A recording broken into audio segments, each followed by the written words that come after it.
ये तकरीबन 3 बजे के आसपास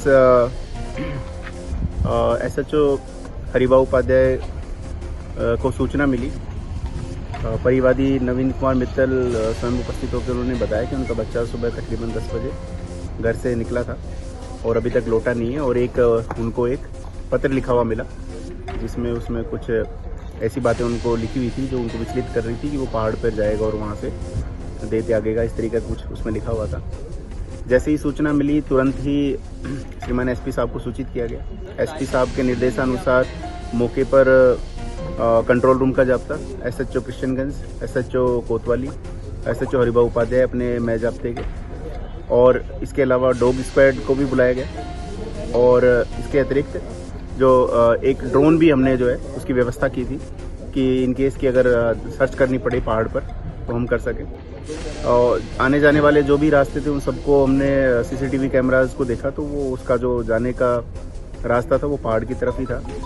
और हमारा सर्च अभियान जैसे ही शुरू हुआ तो इसी दौरान जो है लगभग 2-2.5 घंटे की मशक्क़त के बाद सूचना मिलती है कि जो बच्चा है ये ऋतिक इसका नाम है, लगभग 24 वर्ष आयु है। IIT से इसने मैकेनिकल इंजीनियरिंग की हुई और RG कोचिंग में पढ़ाते भी है। ये तकरीबन 3 बजे के आसपास एसएचओ हरिभा उपाध्याय को सूचना मिली। परिवादी नवीन कुमार मित्तल स्वयं उपस्थित होकर उन्होंने बताया कि उनका बच्चा सुबह तकरीबन 10 बजे घर से निकला था और अभी तक लौटा नहीं है और उनको एक पत्र लिखा हुआ मिला जिसमें उसमें कुछ ऐसी बातें उनको लिखी हुई थी जो उनको विचलित कर रही थी कि वो पहाड़ पर जाएगा और वहाँ से दे त्यागेगा, इस तरीके का कुछ उसमें लिखा हुआ था। जैसे ही सूचना मिली तुरंत ही श्रीमान एसपी साहब को सूचित किया गया। एसपी साहब के निर्देशानुसार मौके पर कंट्रोल रूम का जाब्ता, एसएचओ किशनगंज, एसएचओ कोतवाली, एसएचओ हरिभा उपाध्याय अपने मैं जाब्ते के, और इसके अलावा डॉग स्क्वाड को भी बुलाया गया। और इसके अतिरिक्त जो एक ड्रोन भी हमने जो है उसकी व्यवस्था की थी कि इन केस की अगर सर्च करनी पड़े पहाड़ पर तो हम कर सकें। और आने जाने वाले जो भी रास्ते थे उन सबको हमने सीसीटीवी कैमरास को देखा तो वो उसका जो जाने का रास्ता था वो पहाड़ की तरफ ही था। और हमारा सर्च अभियान जैसे ही शुरू हुआ तो इसी दौरान जो है लगभग 2-2.5 घंटे की मशक्क़त के बाद सूचना मिलती है कि जो बच्चा है ये ऋतिक इसका नाम है, लगभग 24 वर्ष आयु है।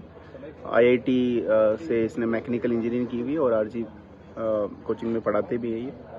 और कुछ शारीरिक व्याधियों के कारण जो है जैसा इन्होंने बताया कि खुद को वो ऐसा कमज़ोर फील कर रहे थे कि इस कारण से उन्होंने इस तरीके का कदम उठाया। बाद में अभी जो बात हुई तो उस पर बताया कि मैं गया था लेकिन बाद में शायद उनका हृदय परिवर्तन हुआ और उन्होंने उतरने का सोचा तो वो दूसरी तरफ से पुष्कर की तरफ से होते हुए वापस जो है लिफ्ट लेकर और टेम्पो लेकर वो अपने निजी निवास पर आ गए। अच्छे से उनकी बातचीत भी हो गई और अभी काउंसलिंग भी की पुलिस ने और अभी सकुशल है।